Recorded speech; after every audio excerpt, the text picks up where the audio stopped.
Hey everybody, welcome to the show. Very special show today.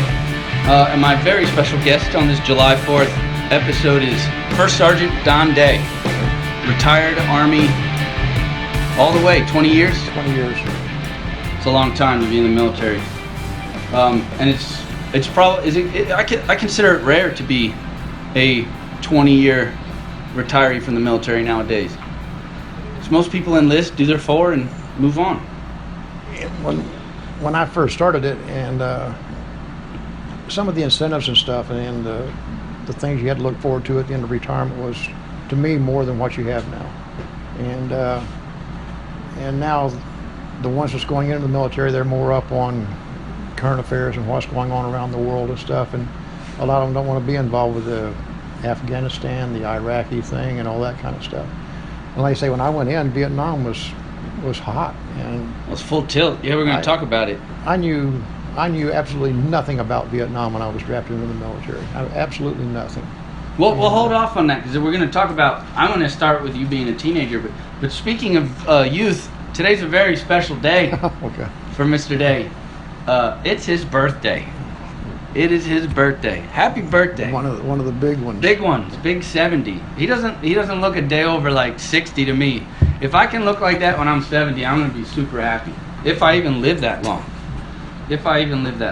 So, if you've seen the movie We Were Soldiers, the group in that, Mel Gibson's 7th Cavalry, Mr. Day's gonna join that group a few years after that situation at I Drang, and we're gonna talk about that in a little while.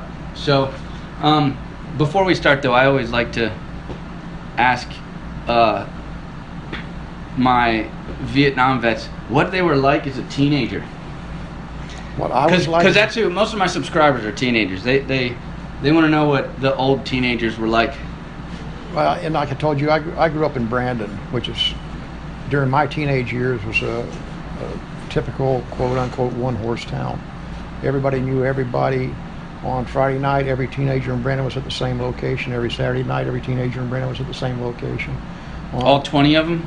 Well, there was more than that, but on Friday night, everybody was at the movie. There was a one-seat movie here on Brandon that they put in. I think it cost 25 or 35 cents to get in it. Now it costs $25. Yeah, for a bag of popcorn. and on Saturday night, there was a teen center down at the park in the middle of Brandon, and every kid in Brandon was at the dance. They had a dance there on Saturday nights for the teenagers. Every kid in Brandon was there on Saturday nights. Sunday afternoon, there was a little bowling alley, which is just off 60, which is closed now. There's more bowling alleys around, but Sunday afternoon, every kid in Brandon was at the bowling alley. Yeah, you told me the other day, like, the Parsons intersection was the only one with a light. Yeah. That was the only light in Brandon. The only red light. Now you can't get 30 feet on 60 without hitting a And light. we were talking, I used to live almost at the corner of Brandon, Highway 60 and Parsons. And there was a hardware store. We'd put our shotguns against the door at the hardware store, buy shotgun shells. We'd walk across Highway 60 with a shotgun and shoot rabbits for the hospital.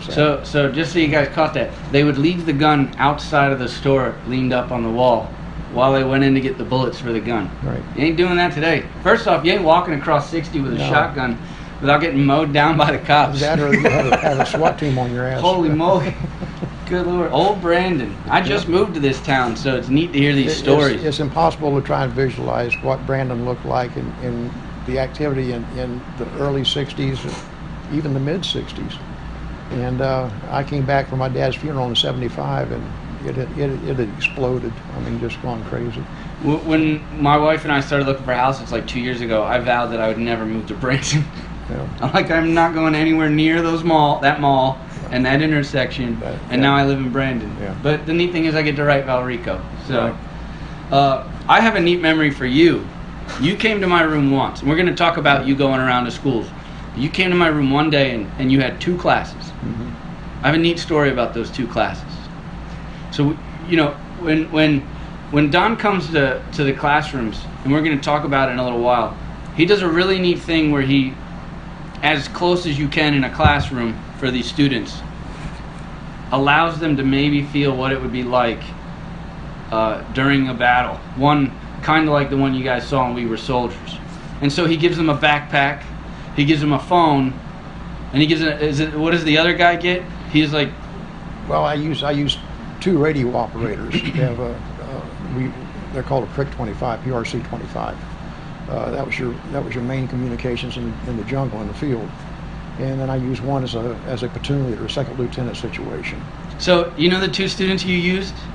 One was named RJ and one was named John. This is my classroom. Okay. I don't remember their names. No, you're not going to. But boy, oh boy, they will never forget you. He literally is screaming in their face. And this is what's great about the lesson. They're trying so hard to keep up, and they can't. Yeah. They can't. You're like, no, you just blew up your own guys. What do you do now? and I've had. I try and get the idea of what it's trying to be like to make decisions and stuff when the pressure's on. And even when you made a mistake. And even you make mistakes and you hesitate, you do freeze, you make mistakes, you make good decisions, you make bad decisions. But in the classroom, I try and give them the idea of, for 2 minutes, this is what a lieutenant, a platoon leader, goes through trying to lead and fight a battle with his 40, 50, 60 people, whatever. And protect his people, and protect his men. And protect them, and to do the job. And actually, I've honestly had, and I've used men and women as the lieutenant in the demonstrations and stuff. I've actually had one of the guys start crying. He just, I can't do this. I can't. And actually, tears were running. And I thought, my God, I've overstepped my boundaries here. Well, here's a compliment on the back end. The two young men that you used in my classroom are both soldiers. Are they really? One is in South Korea, and the other's in the reserves here. Good. National Guard. Yeah, And of the classes you went to, 5 of the students that saw you are serving. that's good. So, the respect that talking, in my class when we teach Vietnam, because that is such a complex, intense war, that the respect that they gain for it even solidifies their decision to want to serve the country, and I think that's neat. And I tell them when I don't go into the classroom as a recruiter. I used to be a recruiter, and I don't go into the classroom and do these presentations for the purpose of trying to influence somebody to go into the military. I don't give a damn if they go into the military or not. That's their decision. You wouldn't want someone in it that doesn't want to be there. And I just try and let them know, this is what I went through as a Vietnam class. This is what Vietnam is sort of like.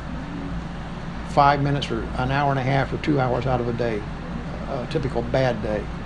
And it's really, really, really hard to try and get somebody to understand what it's like to be in a certain situation here in the States or in a classroom. I mean, and even me sitting here as a person who respects the military and studies it, I'll never know what it's like. Even people, I had people go with me to the presentations and say, hey, I'd like to go listen to that. And a couple of them have been military, were never in a combat situation, never had a rifle fired at them. And even though they are prior military, they still don't really grasp the concept of what it's like for 2 hours or 3 hours of somebody trying to kill you. I mean, it's just not something that you can teach.